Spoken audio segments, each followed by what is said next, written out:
Hey guys, this is David Wunderlich, and in this video I want to show you some of what Florida did with its passing game against Mississippi State. I'm going to show you a couple of very nicely designed pass plays, and then I'm going to get into some of those quick passes that Florida was using all throughout the game. So this right here is the first play that Florida ran from scrimmage. It's 1st and 15 because of the false start. And before I talk about what the pass part of this is, I want to talk about the blocking. Right here is Jeffrey Simmons. He is Mississippi State's best defensive player. The Gators had to be aware of where Simmons was throughout the entire game, and on this play they just go ahead and double team him rather than risk a one-on-one block. The other key element here is that Mississippi State is going to blitz the cornerback off the side, and Jordan Scarlett, who does a play fake, is going to do a very good job of picking up the blitzer. That block gives Franks enough time to get a good throw off. So if we just watch these blocks, the play begins. Here we have the double team on Simmons, and here we have Scarlett picking up the blitzer. Now, as far as the actual play goes, Mississippi State is doing a zone blitz. So they're going to blitz the defensive back off the corner, and these three linebackers are each going to drop into zones, taking 1/3 of the field short. What Florida's going to do is send the tight end Ciante Lewis 15 yards up the field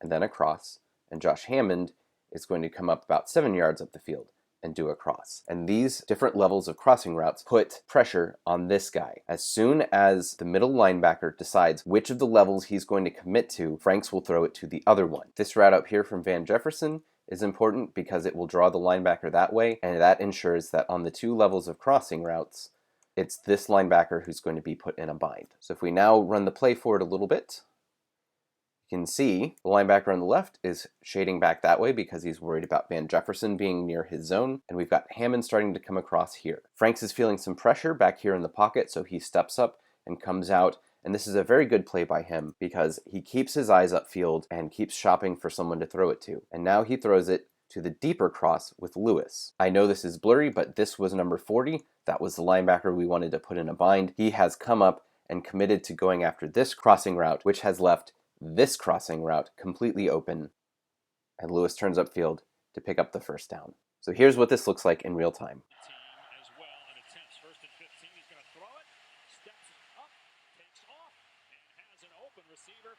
So that was a good play design. It put one of the linebackers dropping back into zone coverage in a bind, and as soon as he committed, Franks fired it to the other one, and we get a wide open first down. Here later on is another play that picks up a first down, and Freddie Swain right here is the one who's going to get it. Now, as Franks surveys this play, you can see that there's a guy over here, a guy here, and a guy here, but there's no one correspondingly lined up on Swain. So in this play, Swain is going to come out and do kind of an inside slant like that. There are two defenders who could possibly be covering him on this.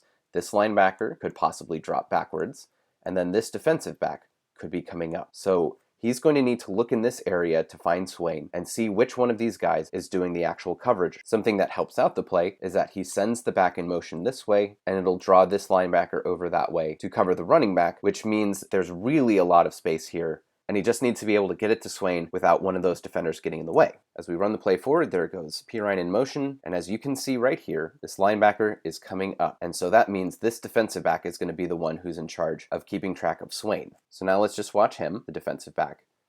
As the play begins, he backs up, and so now, because that defensive back has backed up out that way, can't even see him anymore, Franks is already starting his throw because he knows that Swain is going to be open underneath. The linebacker came up, Swain is coming this way, and there is no one in the way, and he goes ahead and hits Freddie Swain before the referee can get in the way. So that was a very simple read for Franks. He just needs to make sure that that linebacker was not going to be in the way, and he wasn't. And so here's what that play looks like in real time.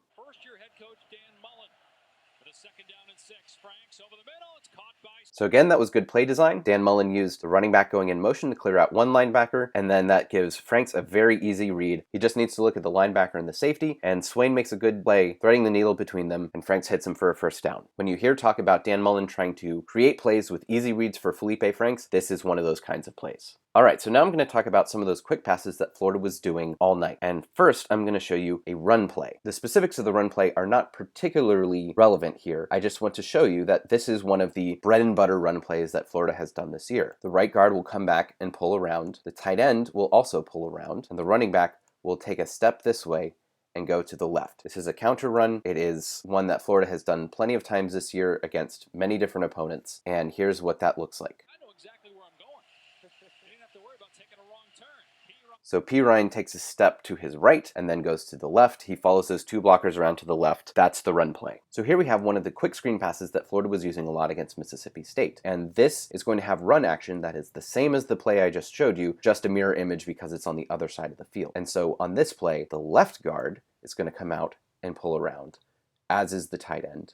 Jordan Scarlett, the running back, is going to take one step to his left and then come around the right following those lead blockers. He's only doing a play fake, but because it is the action of an actual run play, it's going to freeze this linebacker right here. He has to stay here in case he needs to go that way to take care of the run, which means he's going to be late going over that way to take care of a pass. You can see that there are three receivers back here. The outsidemost one is going to drop back, and these guys will block. And this is actually going to be a screen pass out that way. So if we watch as this play begins, here we have the pulling guard, and the pulling tight end, and we have the running back doing the counter motion. This completely sells the run, and it keeps this linebacker in place right here. But as you can see, Franks is already getting ready to fire it out that way towards the sideline. So there he goes with the throw, out to Van Jefferson, and we have a block here, and another blocker out here. Here comes linebacker number 40, he's the one who froze, and because he is a little late, Jefferson can get the first down instead of being tackled several yards behind the first down line. So here's what this play looks like in real time.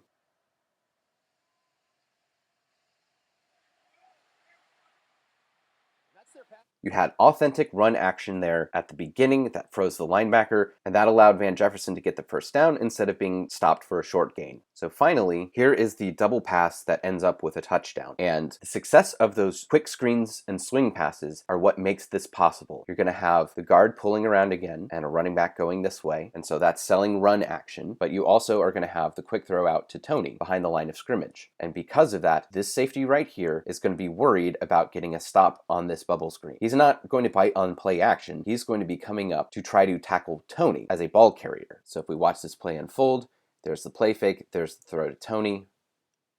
And both this defensive back, who is already lined up over there and probably assigned to Tony, is coming up, and this safety is also coming up. And you've got Stevens, the tight end here. He's going full speed that way. The safety is going to have to stop in his tracks, turn around and go backwards, but it's too late. As we go forward, his momentum is wrong. And even though Tony underthrows a little bit, Stevens is wide open to get that touchdown. So here it is again from the start, and keep your eyes on this safety right here and how he first comes up, and that puts him out of position as Stevens goes behind him for the touchdown. They're at the 20-yard line. This is going to be a double pass. Tony to the end zone. So Florida had some really nicely designed passing plays, as we saw at the beginning, but of course the story of the passing game in this one was those quick screens and swings. Florida always accompanied those quick passes with run action, and the fact that they used authentic run action and not just generic play fakes meant that they were able to freeze linebackers and get more yardage on those quick throws than they otherwise would have. And then, when the time was right, they used the credible threat of a nice gain on a swing pass to get this double pass touchdown from Kadarius Toney because the safety was coming up to try to tackle the bubble screen. This shows you how Dan Mullen thought big picture with his game plan. He knew that he needed to have some quick passes because the center of his offensive line probably was not going to be able to consistently block Mississippi State's defensive line. Therefore, he put in those quick screen and swing passes to compensate. As a way of selling those, he included real run action along with them, and he also knew that if he had success with those plays, he could then build something off of it with that double pass from Toney. So Dan Mullen did a very good job with his game plan, and this is exactly how that paid off.